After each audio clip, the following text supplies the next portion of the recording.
servir. El doctor Marcos Porcías es formado totalmente aquí en la universidad, licenciatura, maestría y doctorado aquí en nosotros en la división académica de Quintero. Actualmente él está en estancia postdoctoral aquí en la división y pues nos va a presentar el tema, la ley débil de los grandes números y algunas de sus contribuciones a la teoría de la aproximación. Adelante. Buenas tardes a todos. Bueno, ya el doctor Arolo mencionaba el título de mi plática. Y bueno, quisiera empezar mencionando qué es la ley débil de los grandes números. Bueno, de una forma intuitiva. Más adelante vamos a ver el resultado exacto. Sí, entonces es un resultado en probabilidad que establece que al aumentar el número de observaciones de un experimento aleatorio, la probabilidad de que el promedio muestral, es decir, lo que nosotros conocemos como promedio, ¿no? Que vamos haciendo un experimento, vamos anotando, calculamos el promedio de lo que vamos obteniendo, ¿sí? Resulta que conforme avanza el procedimiento de ir anotando y observando lo que obtenemos del experimento, a largo plazo ese numerito se va a estabilizar, se va a ir a un valor segurito, ¿no? Que vayamos viendo brincos, ¿sí? Seguro se va a ir a un valor. Ese valor es lo que se le llama la media teórica o lo que ustedes le dicen en probabilidad que se llama valor esperado, ¿sale? Entonces, bueno, en otras palabras, con muestras grandes, el promedio observado se aproxima cada vez al valor esperado. No hay control en lo que vas a obtener en la siguiente observación, pero a largo plazo sí. ¿Vale? Es lo que dice este resultado. Y bueno, el ejemplo más común es, por ejemplo, que se tira una moneda legal, ¿sí? Y bueno, hay dos posibilidades, cara o cruz, y vamos a definir como éxito que salga cara, ¿no? Es decir, tiramos la moneda, vemos un éxito, vamos a ponerle damos otra cara, fracasó, vamos a ponerle 0, ¿no? Fue alguien. Entonces, vamos a ir viendo cada uno de los resultados, ¿sí? Y vamos a ir, queremos calcular en promedio qué es lo que vamos obteniendo, ¿sale? Entonces, por ejemplo, si se lanza la moneda 30 veces y 10 veces obtuvo cruz, pues la proporción ¿cómo se llama? De caras que vimos sería caras favorables, el número de veces que ha aventado una moneda, sea 20 sobre 30, ¿no? ¿Sale? Entonces, aquí, por ejemplo, hay una simulación de 300 lanzamientos de moneda, ¿sí? El promedio muestral, que es el promedio, que es la cantidad de éxitos acumulados, dividido entre el número de lanzamientos, ¿sí? Tiene una gráfica de este estilo, ¿sale? Aquí es la proporción del promedio muestral. Si se fijan inicialmente, pues está variando, ¿no? ¿Sale? Este es 0.5, 0.6, 0.7.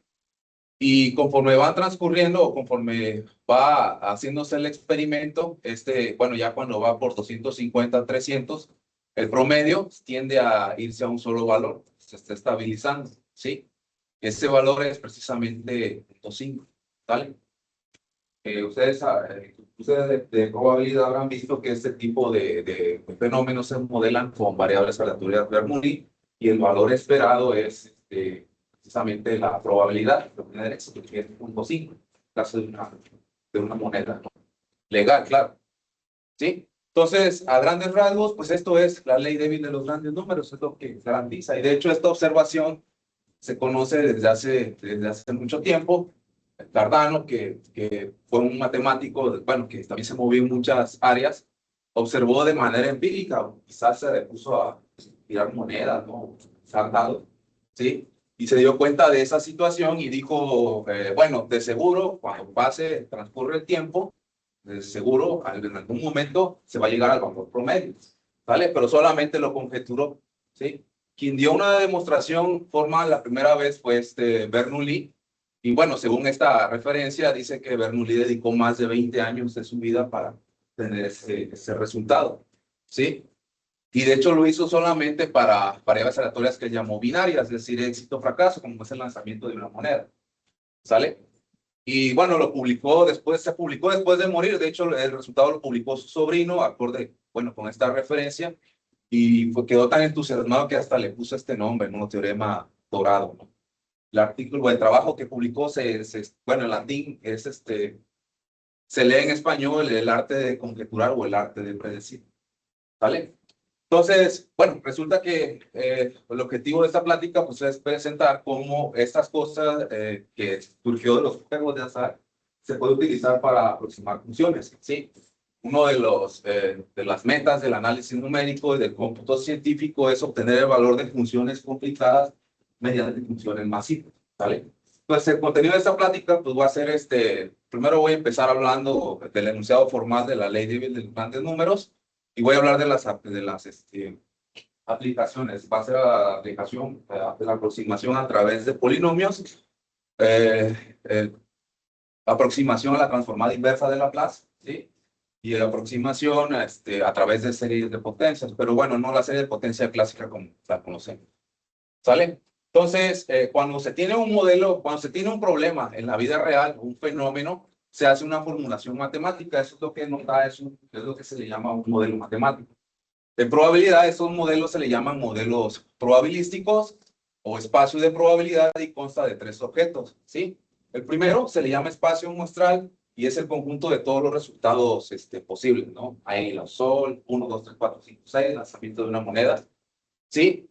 Y la siguiente es una familia de conjuntos, es decir, le llamamos familia de eventos, conjuntos a los que es posible medir su ocurrencia, y algo que se llama una medida de probabilidad. Lo que nos dice es qué tan factible es que ocurra ese evento a medir con esa función. Medida en el sentido usual de la integral de Lebesgue, una medida de probabilidad, ¿sale? Formalmente, los eventos forman algo que se llama sigma álgebra, ¿sí? Y pues bueno, la definición formal es esta, ¿sí? Todos los resultados posibles deben de estar en los eventos, deben ser posibles observarse, ¿sí? Si yo puedo saber, ¿sí? Con qué probabilidad puede ocurrir un evento, me gustaría de alguna manera poder saber con qué probabilidad no va a ocurrir ese evento, ¿sale? Y si yo tengo varios eventos, pues me gustaría también conocer la probabilidad de que al menos una vez ocurra ese evento, ¿no? Un evento de la unión. Sí, por ejemplo, en el lanzamiento de 2 monedas, por ejemplo, de 2 dados, yo quiero saber si yo puedo medir la suma de los números que aparecen arriba, me da 9, ¿cuál es la probabilidad de ese evento?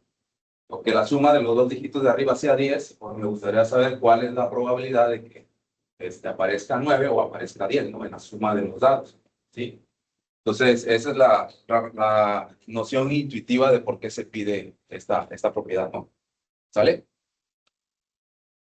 Y bueno, uno de los métodos que usaron los matemáticos para estudiar los fenómenos, ¿sí? Fue definir algo que se llama una variable aleatoria, que más que nada es una función que transforma todos los resultados posibles en números reales.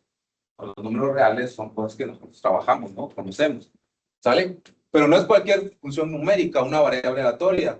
Es una en la que yo puedo decidir, ¿sí? Yo puedo decidir qué tan probable es que esa variable aleatoria tome hasta cierto valor posible, ¿sí? Para cualquier valor que yo escoja, ¿no? Sí, recuerden que aquí están los eventos, ¿sale?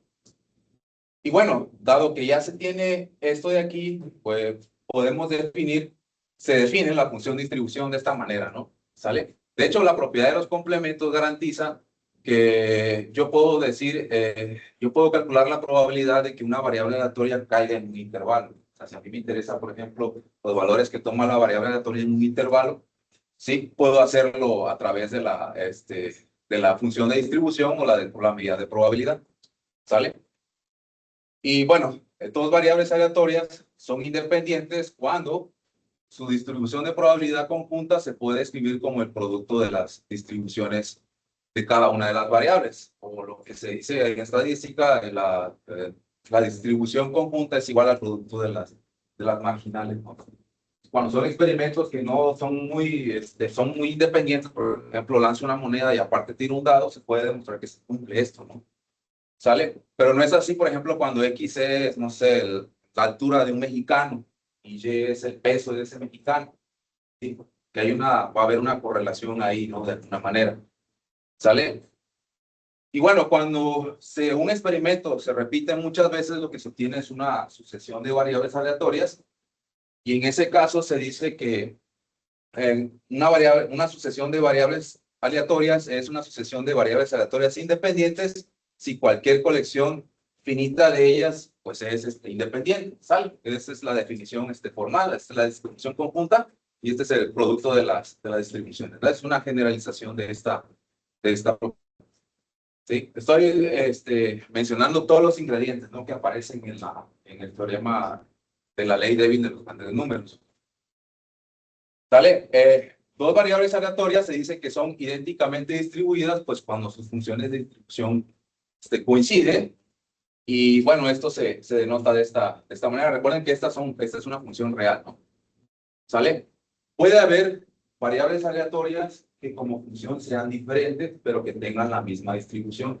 Por ejemplo, si X es por ejemplo, una normal y Y es su inverso aditivo menos X, se puede demostrar que tienen la misma distribución, pero como función son diferentes, porque si X de omega me da positivo, menos X de omega es como igual, ¿no? Entonces, como función son diferentes, pero en distribución son iguales, ¿vale?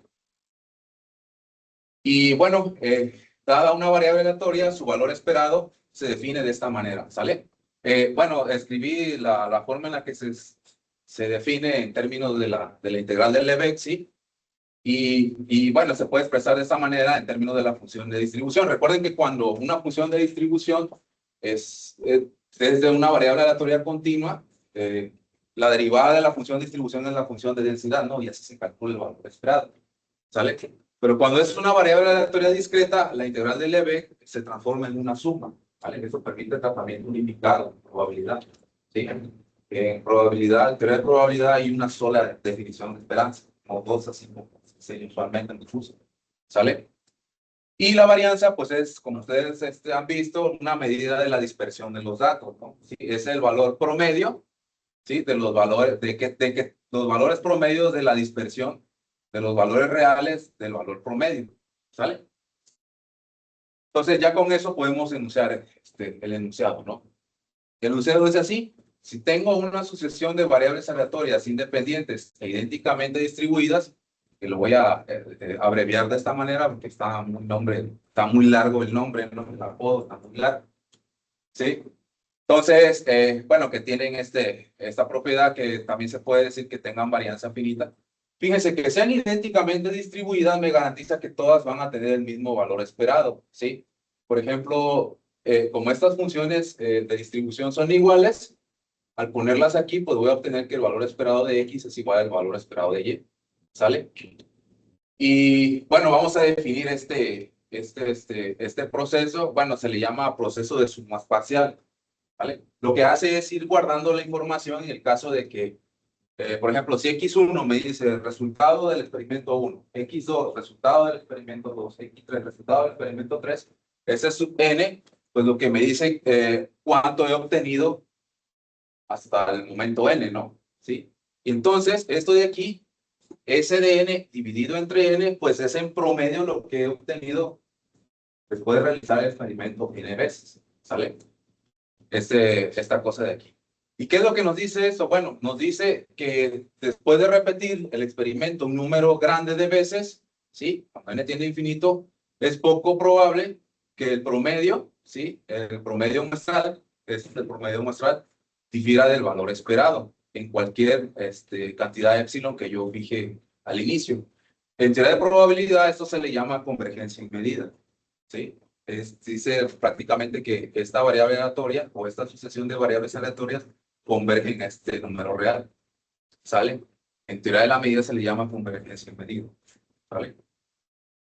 Y es lo que dice prácticamente el enunciado de la ley de Debye, los grandes números, los que les platicaba al inicio, ¿no? Sí, matemáticamente se expresa de esta manera, ¿sale?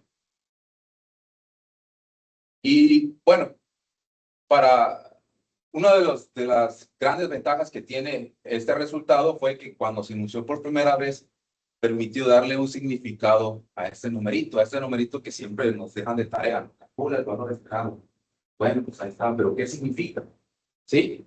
Y bueno, lo voy a ilustrar con un ejemplo, ¿sí? Un tipo simple de ruleta, que a veces se juega, inclusive aparece en las páginas de apuestas. es que es una bola de marfil y una rueda que contiene 38 compartimentos, ¿no? Imagino que lo han visto en sus películas, las películas, perdón. Entonces, la mitad prácticamente, sí, son negros, 18 negros y 18 son rojos y dos no tienen color, uno es cero y otro es doble cero. Entonces, accionan la rueda, avientan la bolita de marfil y si cae en el color que tú elegiste, ¿vale? Pues ya ganaste, ¿no? Y si no cae en el color que elegiste, pues perdiste. Perdiste porque el costo usual, pues es de algo, ¿no? Vamos a ponerle un peso por cada juego, ¿sale? Entonces, si la tiras al color, pues te pagan el doble, o bueno, te pagan 2 pesos, ¿no? ¿Sale? Y si pierdes, pues perdiste lo que pagaste por jugar, ¿sale? Entonces, por ejemplo, si denotamos X como la ganancia neta, realizar un volado, ¿no? Uno de estos juegos. Entonces, la ganancia, pues toma solamente dos valores. Perdiste un peso, ¿sí? Porque apostaste, si no le atinaste, perdiste la casa, ¿no? Un peso. O bien ganas, ¿no? Si ganas, ganas 2 pesos, pero como ya diste uno, pues te quedas con uno, ¿vale? Y bueno, vamos a calcular las probabilidades. La probabilidad de que pierdas, pues bueno, pensando en una distribución uniforme, son 18. ¿Sí? Recuerden que 18 son negros, más los dos, donde aparecen los ceros, el 0 y doble cero. Entonces, la probabilidad de que pierdas es de 20 sobre 38 y de que ganes 18 sobre 38. Entonces, fíjense, el valor esperado, cuando se calcula, puede verse que es -1 entre 19. Y hasta ahí, ¿no? Ya hicimos la tarea. Pues ahí está. Pero ¿y eso qué significa? Sí. Pues fíjense, si recuerdan ustedes, las unidades de esto pues son pesos, ¿no? Entonces, esto es -1,19 pesos. Que convertido a centavos, es aproximadamente eso. Entonces, ¿qué te dice este numerito? Te dice que si tú te pones a estar jugando a cada rato, va a llegar un momento en que tu ganancia promedio va a ser -5,3 centavos. Es decir, si estás juegue, va a llegar un momento en que vas a estar vas a perder, pues. Tu ganancia promedio va a ser esta. O sea, menos de con lo que empezaste. ¿Sale? Entonces, tu ganancia promedio va a ser -5,3 centavos por ronda. No vas a estar perdiendo. Entonces, pues, por mucho que ganes al inicio, vas a terminar perdiendo. ¿Sí? ¿Vale? Si estás juegue. Y bueno, ¿qué tiene que ver bueno, todavía más. Bueno, antes de entrar a los resultados estos, voy a poner este resultado que es más técnico. Son las hipótesis del teorema de la ley débil de los grandes números, nada más aquí le agrego una función continua y acotada, ¿no? Entonces, resulta que el valor esperado de esto, menos esto, ¿sí? Se puede acotar de esta manera. Aquí la delta que aparece aquí no depende nada más de la epsilon, ¿sale? Y bueno, aquí este f infinito es el valor más grande que toma la función. Es un resultado técnico que, bueno, por lo que yo he visto, lo usan muy seguido y pues no tenía caso estarlo repitiendo, ¿sale?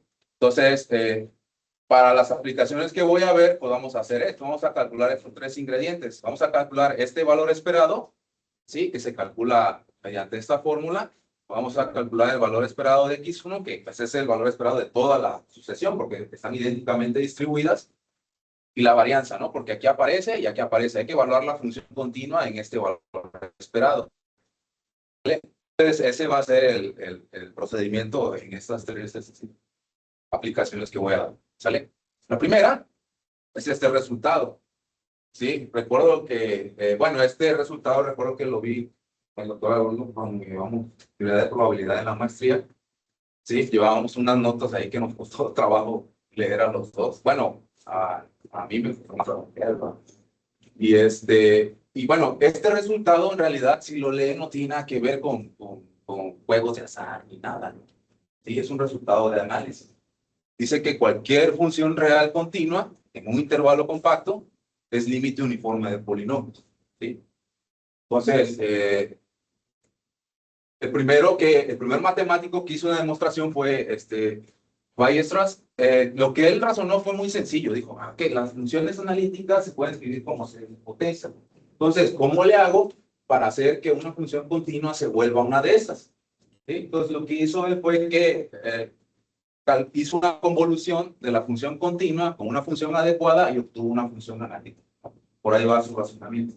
Pero lo que él hizo fue demostrar que esa cosa era un polinomio, más no dijo cuál era nunca. ¿Sale? Pues eso no tiene caso, ¿no? Pero quien sí dijo, y fue la primera contribución de la probabilidad, fue este matemático, Persey, ¿sí? Dio ya específicamente cómo podías construir los polinomios y cuáles eran, ¿sale? Y lo que él usó fue lo que hasta ese entonces se conocía como para el teorema, para la ley de Will de los grandes números. ¿Sale? Entonces, una idea de la demostración, suponemos que la función está definida en un intervalo 0,1, ¿no? Bueno, como la idea es aplicar el resultado a una función en todo el eje real, pues no hay ningún problema. Si aquí está la función continua, pues le pego funciones por los lados, ¿no? ¿Sale? Entonces ya tengo una función definida en todo el eje real. Ese resultado inclusive es válido en espacios métricos. Entonces se llama teorema de Tits, ¿sí? Cualquier función continua y acotada en un conjunto cerrado se puede extender en todo el espacio métrico, ¿vale? Y bueno, vamos a elegir una función que cumpla esto, de manera tal que al restringirla sea la misma función original. Entonces, fíjense, si elegimos una sucesión de variables aleatorias idénticamente distribuidas e independientes, tal que cada una de ellas tenga distribución Bernoulli, ¿sí? Entonces, el proceso de suma parcial o de sumas parciales, S sub n, tiene esta distribución. Es decir, si sumo n Bernoullis, pues ustedes habrán visto en sus cursos de, como que de estadística o probabilidad, que lo que se obtiene es una variable aleatoria binomial. ¿Sale?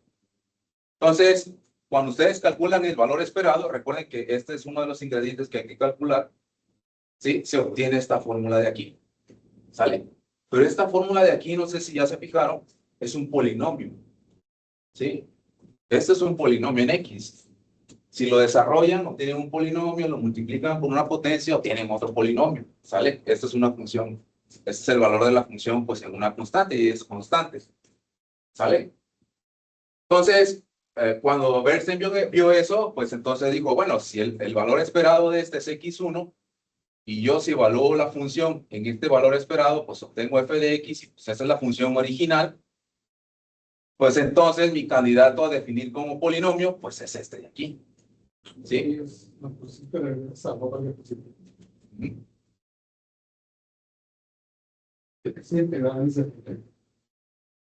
Sí, sí.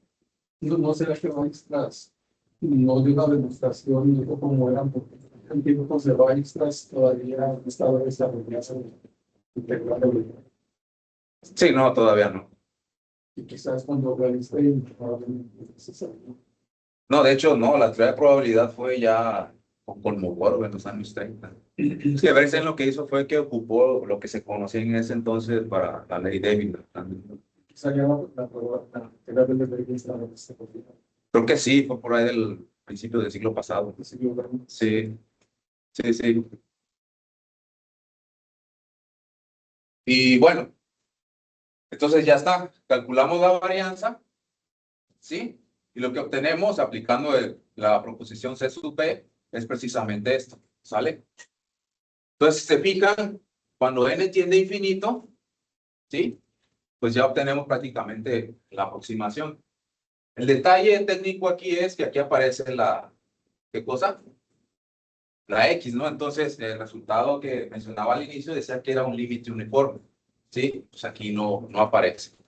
Más sin embargo, esta función, que es una parábola, tiene un valor máximo en el intervalo 0,1. De hecho, esta ya desde aquí es menor o igual a 1, ¿no? Pero en el intervalo de 0 a 1, esta tiene un valor máximo, que es un cuarto, ¿sí? Que se puede ver aquí inclusive en esta gráfica. Aquí está la parábola, ¿sí? Su valor máximo está aquí, que es un cuarto, ¿no? 0,25. Entonces, cuando se sustituye en la desigualdad, pues lo que se obtiene es esto. Y si ustedes han llevado análisis matemático, pues ya sabrán que esto es suficiente para demostrar ya la convergencia uniforme, ¿no? ¿Sale? Y ahí se tiene la convergencia uniforme. ¿Sí? Y bueno, el caso general, pues es simplemente hacer un rescalamiento, ¿no? Si tengo una función continua, la compongo con algo que me rescale el intervalo a, B con el intervalo 0,1, ¿sí? pues una podría funcionar, una como esta, ¿no? ¿Sale? El intervalo 0, 1, ¿sí? Esta función me transforma esta en esta, y al hacer esta composición obtengo una función continua y acotada en el intervalo 0, 1. Ah, pues le aplico el teorema que ya sé que funciona a esta de aquí, ¿no? Porque esta ya es una función en el intervalo 0, 1. ¿Sale? Entonces, para esta, pues existe una sucesión de polinomios que converge uniformemente a esta de aquí.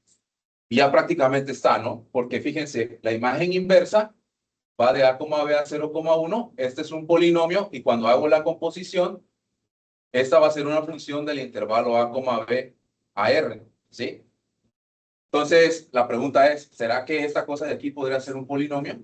Pues fíjense, resulta que sí es un polinomio, porque si yo calculo la inversa, obtengo esta de aquí, y esta como es, son suma de funciones potencia, pues al sustituir ahí esta expresión, lo que voy a obtener van a ser potencias nuevamente, ¿sale?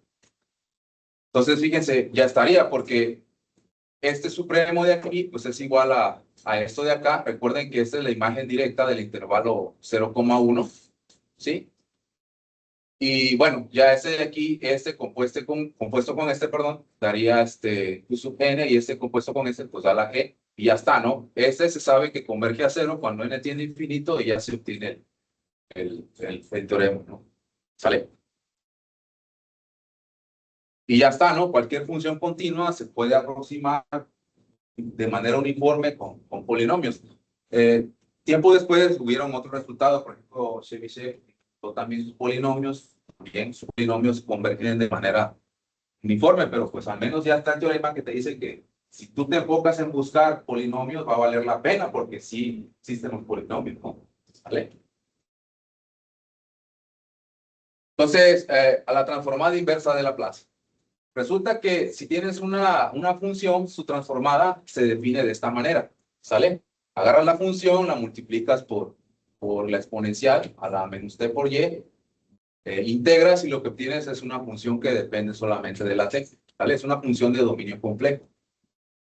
Entonces, la transformada inversa se define de esta manera, ¿sí? Es un poco más complicada, ¿sí? Se define, bueno, se le llama transformada inversa porque al realizar este cálculo, lo que se obtiene es la función original, que es esta de aquí, ¿sale? Por eso se le llama transformada inversa. ¿Sí? Y bueno, ese numerito de aquí es un número real, de manera tal que esta línea vertical no contiene puntos donde esta no es analítica, ¿sale? Y lo que se entiende por esta cosa de aquí, porque si se fijan I infinito y aquí I menos infinito, bueno, pues es una forma abreviada de esto de acá, ¿sale? Entonces, es como nos han enseñado en cálculo. Primero se calcula esta integral compleja, ¿sí? Por ejemplo, de aquí abajo, aquí arriba, ¿sí? Y se hace, o en este caso, L tender a infinito. Ahora, este objeto matemático en ocasiones es muy complicado de calcular. Y la razón es porque lo que se usa es cálculo de residuos, o a veces ni se puede usar eso, ¿sí? Por ejemplo, si las singularidades, pues el truco que utilizan es, por ejemplo, si las singularidades caen de este lado, se cierra con un semicírculo, esta línea vertical, ¿sí? Y bueno, se utiliza el teorema de residuos. La integral sobre toda la línea cerrada, pues es igual a los residuos en cada una de las singularidades. Es, a final de cuentas, es un límite. ¿Sale? Y hasta ahí todo bien, se hace L tender a infinito y la idea es demostrar que, por ejemplo, la integral sobre el semicírculo, pues se va a cero. Y así nada más me queda esta de aquí. Eso termina siendo igual a los residuos, pero en algunos casos ni siquiera se puede, ¿sí? Y bueno, también hay que demostrar que la integral sobre el semicírculo se va a cero, ¿sale? Que también es otro mérito que hay que hacer. Por ejemplo, en un caso como esta, que ahorita les voy a explicar de dónde sale, ¿sí? Este es S a la menos un medio. Esta función no es analítica en el origen, y de hecho ni tampoco está definida en el eje real negativo, ¿sale? De hecho, la singularidad que tiene aquí es una que le llaman de tipo polar, es decir, no puedes redefinir la función de manera tal que sea singular, sea una singularidad evitable más bien, ¿sale? Entonces, aquí lo que hacen para obtener la transformada inversa, pues es calculan, bueno, se obtiene esa línea vertical, ¿no? ¿Sale? Eso siempre se va a hacer. lo que hacen es que construyen, por ejemplo, este semicírculo, pero como no puedo tocar este eje de aquí, ¿sí? Me voy para acá y tampoco puedo tocar el origen, pues construyo esta circunferencia de radio épsilon. Por acá continúo, me voy por acá, y acá le pego otro semicírculo, y lo que dice el teorema de Cauchy es que la integral de trayectoria en todo ese circuito cerrado, porque ya la función aquí sí va a ser analítica, evito la singularidad polar, toda esa integral va a ser cero, o sea, van a ser 6 integrales iguales a cero, ¿vale? Entonces lo que hacen es que hacen el entender infinito, ¿sí? Que se obtiene la integral que me interesa, demuestran que esta vale cero, demuestran que esta vale cero, que estas prácticamente valen lo mismo, nada más que en signo contrario, y lo que queda, hacen epsilon tender a cero. Entonces ya despejan y obtienen el valor de la integral. O sea, es un proceso que puede llegar a ser muy complicado, ¿vale? Y ahí la idea de pues, obtener teoremas que permitan obtener precisamente esto de aquí. ¿Por qué? Porque fíjense, existen problemas en la vida, bueno, que se han sido modelados inclusive en la ingeniería, como es la ecuación de calor, ¿sí? Esta función f que les puse hace un momento, esta de aquí, ¿sí? Surge, por ejemplo, en la búsqueda de la solución de este problema. Esta es la parcial de u con respecto de t es igual a la segunda derivada con respecto de x, ¿no? ¿Sale? Bueno, con una sujeta a esta condición, ¿sí? Con la hipótesis de que la solución está acotada, ¿sale? El método que usan es que calculan la transformada de Laplace con respecto a la variable temporal y obtienen esa f, ¿sale? Bueno, obtienen algo más bien, no esa f precisamente. Y lo que hacen es que obtienen una ecuación diferencial ordinaria en x, ¿sí? Resuelven la ecuación diferencial ordinaria en x y luego aplican la transformada inversa para regresarse y obtienen que la solución a esta ecuación diferencial está dada de esta manera, ¿sale? La cual también se le puede dar una interpretación inclusive probabilística, pero pues ya ese tema de otra plática, ¿vale? Bueno, el doctor Harold y yo hemos trabajado este tipo de problemas en el caso no lineal y nos suponemos que la solución es acotada, ¿sale? Y bueno, fíjense, bueno, se sabe que la transformada es de clase C infinito, entonces cuando la derivan n veces, sí, se obtiene algo de aquí, algo como esto, ¿sale? Y aquí es donde empieza a ver uno, pues esto se parece que a un valor esperado, ¿no? ¿Sale? Bueno, pero el valor esperado que yo había visto estaba dividido entre n. Bueno, hago el cambio de variables y me queda de esta manera, ¿sale? Y ahí todavía empieza igual el pensamiento de los probabilistas, ¿no? Esto se parece a una variable aleatoria que yo he visto en algún lado. Cuando uno lo medita mucho, ¿no? O cuando lo meditó mucho el autor, acabo de mencionarlo, dice, bueno, vamos a suponer que tenemos variables aleatorias idénticamente distribuidas que tienen una distribución gamma de parámetros 1, t menos 1, de t es mayor que 0. Creo que esta es exponencial, ¿no? La gamma, ¿no? La gamma 1, ¿no? Sí, ¿no? Es exponencial, ¿no? Bueno, lo que se sabe es que la suma, ¿sí? Va a volver a ser una gamma, pero ahora de parámetros n en t menos 1. Entonces, cuando se calcula este valor esperado, que es el que les menciono que hay que calcular primero, se obtiene esto de aquí. ¿Sale? Esta es la función de densidad de la gamma, ¿no? De parámetros nx t menos 1. Pero si se fijan, esta de aquí se parece a esta de acá, ¿no? ¿Sale? Entonces, ¿qué es la derivada enésima? Entonces, cuando se hace, bueno, cuando se regresa, ¿no? A compararlo con la otra expresión, pues lo que se obtiene es que este valor esperado no es más que la derivada enésima de la transformada inversa evaluada en este número real. ¿Sale? Ahora, los otros ingredientes, ¿cuáles eran? Pues el valor esperado, ¿sí? Y la varianza. Se puede mostrar que son esos números. Entonces, de la proposición C sub B, pues se obtiene precisamente que dado epsilon existe delta tal que, recuerden que este era el valor esperado y esta era la función evaluada en el valor esperado, que esté, ¿sí?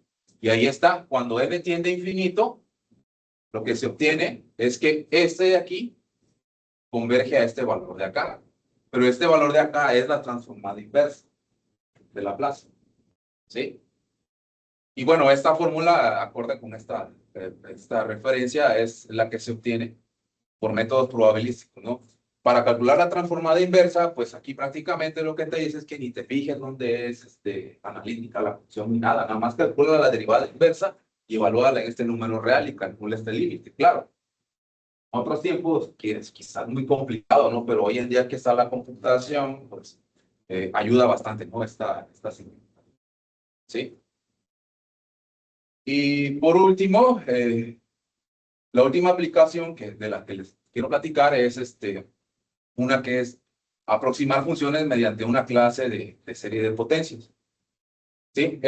Bueno, esto lo hizo Feller. Feller se dio cuenta que pues, si metías una variable aleatoria obtenías un resultado de aproximación y a él se le ocurrió investigar pues qué ocurría cuando yo consideraba una sucesión de variables aleatorias independientes idénticamente distribuidas que tengan distribución Poisson, ¿no? Cada una de ellas, ¿sí? Bueno, aquí empezamos suponiendo que x es mayor que 0, porque pues, recuerden que la Poisson, el parámetro es positivo. Entonces, fíjense, S sub n, la suma, va a tener distribución otra vez Poisson de parámetro nx. Entonces, cuando calculo el valor esperado, ¿sí? Lo que obtengo es ahora una suma, ¿no? ¿Sale? Entonces, aquí, si se fijan, tengo una serie que pues es convergente y aquí tengo prácticamente una serie convergente, ¿sí? Entonces, lo que sigue, pues ya es análisis matemático, ¿no? Lo puedo escribir de esta manera. Es la expresión en desarrollo de serie de potencias pues está dado de esta manera. Y como ustedes verán o vieron en el curso de análisis matemático, un producto de series de potencias se puede escribir también como una serie de potencias y los coeficientes guardan una relación, ¿sale? Cuando se hace el producto, se obtiene que esto se puede expresar de esta manera, donde se toma h sub n como 1 entre n, ¿no? ¿Vale? Voy a hacer un cálculo un poco largo. Bueno, hasta ahí, pues, llegamos, ¿no? Si se fijan, aquí ya aparece potencia, ¿no? Bueno, pues resulta que en análisis numérico existen muchos métodos para aproximar la derivada de una función. ¿Por qué? Porque cuando uno en análisis numérico resta números muy pequeños, se va perdiendo información. Entonces, lo que se hace es que a veces se busca evitar la resta, ¿no? Entonces, bueno, este concepto que está aquí, que se llama diferencia progresiva o diferencia hacia adelante de la enésima derivada, surge para calcular la derivada enésima. Sí, en primer lugar, pues se define esta, ¿no? Esta ya sabemos que cuando h tiende a 0, ¿esto tiende a dónde? A la derivada, ¿no? ¿Sale? En el punto x. Y bueno, lo que sigue es definir para la potencia 1, pues esta misma y se empieza a iterar, ¿no? ¿Sale? Pues, por ejemplo, para m igual a 2, ¿sí? Lo que se obtiene es esta expresión de acá. ¿Sale? Y bueno, para m igual a 3, pues es sustituir esta misma acá y bueno, hacer las cuentas y cuando uno continúa sucesivamente, con inducción matemática se puede demostrar que la diferencia progresiva enésima se puede escribir de esta manera. ¿Sale? Si ponen m igual a 2, pues vamos a tener esta de acá. ¿Sí? Y pues de alguna manera ya como que esta de aquí se empieza a parecer a esta expresión de acá, ¿no? ¿Sale? Fíjense, cuando la función es m veces derivable, puede demostrarse que pues que la derivada se puede expresar en términos de esta. La segunda derivada se puede expresar en términos de m igual a 2, cuando m es la segunda diferencia progresiva. ¿Sí? La tercera diferencia progresiva, cuando h tiende a 0, pues da la tercera derivada y etcétera. ¿Sale? Es por eso que les platicaba que se usa para aproximar la derivada. También hay diferencia, bueno, se le llaman diferencia progresiva o diferencia hacia adelante. Hay diferencia hacia atrás y diferencia hacia entrada, dependiendo del problema. Empiezas a calcular y no te arroja nada, pues utilizas la otra aproximación, ¿no? Entonces, fíjense, ya cuando lo comparas con la expresión anterior, pues resulta que este valor esperado se puede expresar de esta manera, en términos de la diferencia progresiva enésima, perdón. ¿Sale? Entonces, se vuelve a lo mismo, se calcula la varianza, se calcula el valor esperado, se usa la proposición C sub B y lo que se obtiene es precisamente esto.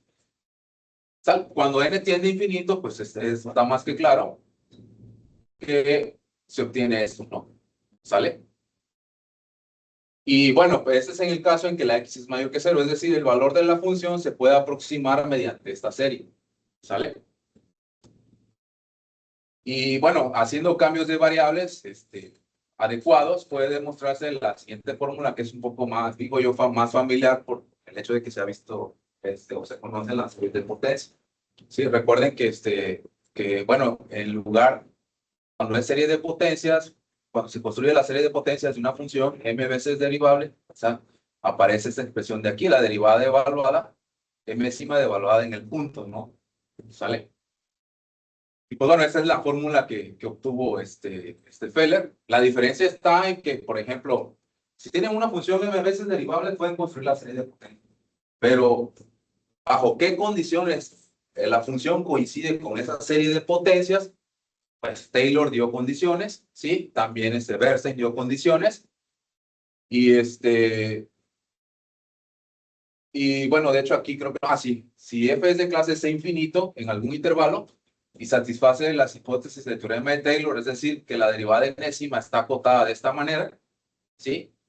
O bien entre las hipótesis del teorema de Bernstein, ¿sí? Puede demostrarse que este desarrollo en serie de potencias coincide precisamente con lo que obtuvo Feller acá, ¿sale? Es decir, el resultado de Taylor y de Bernstein implican el resultado de Feller, ¿vale? Sí. La ventaja del teorema de Feller, o de este resultado de Feller, es que no necesitas diferenciabilidad, nada más tienes que estar calculando el coeficiente de diferente, ¿cómo se llama? Que como no soy de análisis numérico, se me olvida. La diferencia progresiva de la enésima derivada, ese es el problema, ¿no? ¿Sale? Y y bueno, eso sería todo, ¿sí? Si tienen alguna pregunta.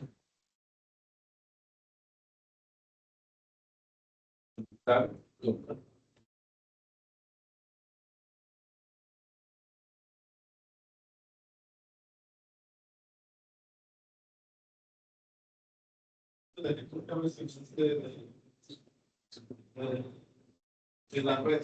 Ajá. Ahí mencionaste que las esperadoras tienen, bueno, era de los hijos Sí. Mi pregunta es si es, bueno, considerado ese ejemplo para cierta corta de la conexión con Cierta cosa. o sea, una cota inferior de la ganancia esperada. Bueno, la ganancia esperada se está calculando. De hecho, da exacto, ¿no? Bueno, es que yo he visto a otras que tratan de hacer algo similar, pero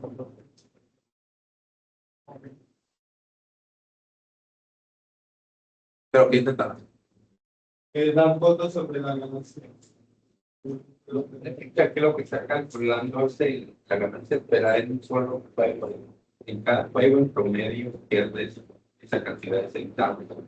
La otra tú estás diciendo que estoy participando, apostando, es donde aparece ya un proceso. Ok. Apuesto una vez, apuesto otra vez, o 10 veces, pues ya tienes 10 variables aleatorias y una familia de variables aleatorias. Ok. Ok. Quiero hacer, o sea, ¿cuánto en promedio perdería apostando 6 millones? Y ya, Bueno.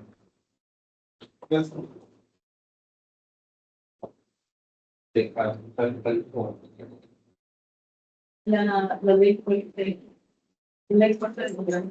¿A qué hora se da? Sí, la ley fuerte es cuando, bueno, la convergencia es casi segura, o sea, puede ser en probabilidad. Pero usan las mismas. No, ahí son diferentes. La verdad no me acuerdo cuál es la que se usa.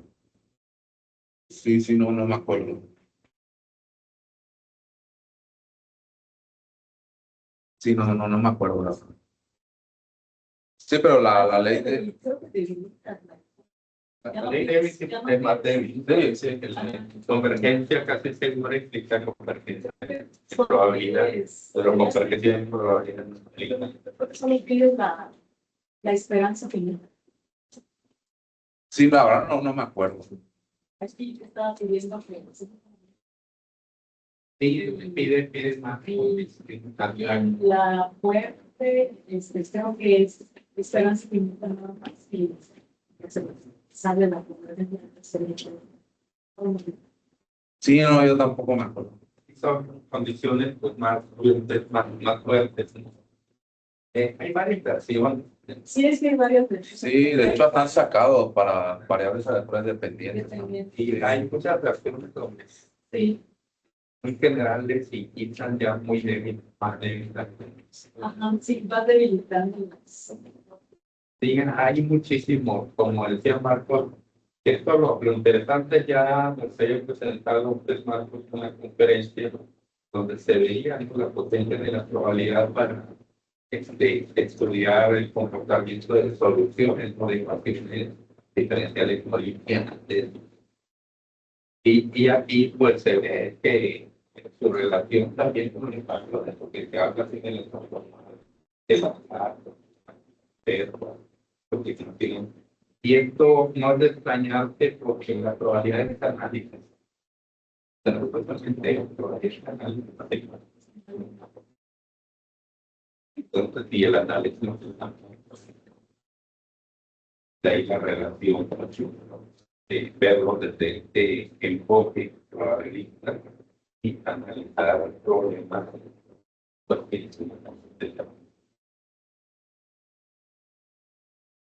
como se aparecen ciertas cosas ahí que no se está viendo con probabilistas de una, que está tiene el círculo de densidad, no sé, de la distribución. Ya la probabilidad sí que está bien. Entonces, es una herramienta, la probabilidad, a todos lados se instala la ocasión, una tarifa, artículo, pues, en teoría, en teoría de me dice,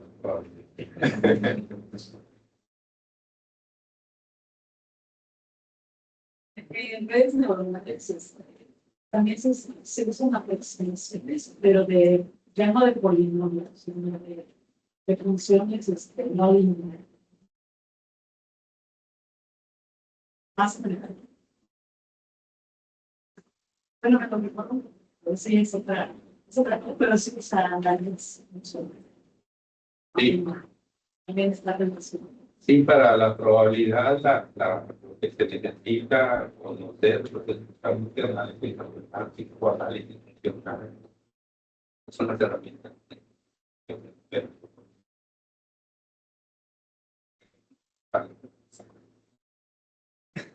Mi pregunta es si has visto, si has visto en análisis numérico de ventajas que sobre, por ejemplo, los soluciones de excepción o otras. Sí, bueno, ahí la verdad no te sabré decir, pero digamos que pues ahí depende yo creo que debe depender el tipo de problema que estás viendo, por qué polinomio vas a usar, por eso, por ahí donde va el asunto. Pues, hay muchos tipos de polinomios para aproximar. Entonces, yo creo que el contexto de lo que estás trabajando numéricamente es lo que te va a decir cuál vas a usar. Hasta el momento, por ejemplo, no han desarrollado eso de aproximar funciones. No, o sea, no va por una curiosidad o por No, la verdad, no.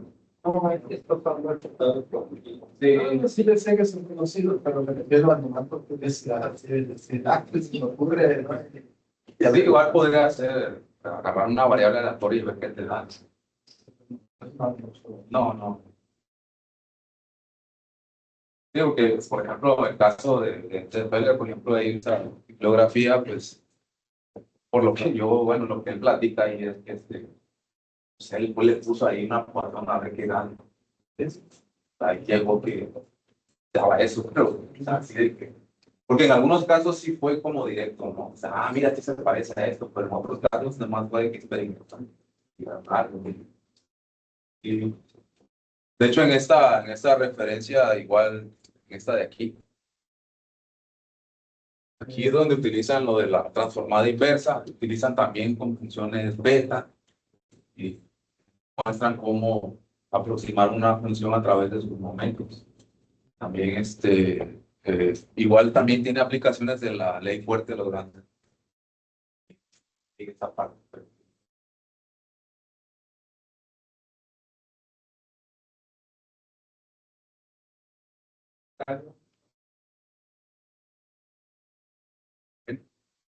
Entonces, agradecemos a Marcos, sería ya la última vez conferencia de este ciclo, lo retomaríamos para el siguiente semestre. Entonces esa es Hacemos entrega cosas. Constancia para los amigos.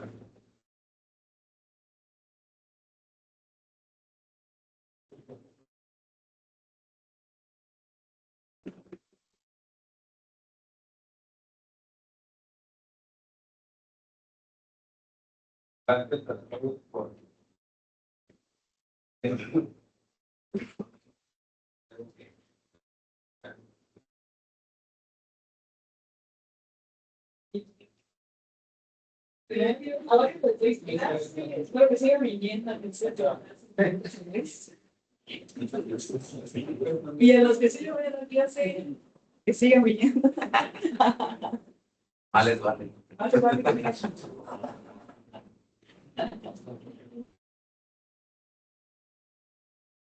Empieza respecto a que yo digo que es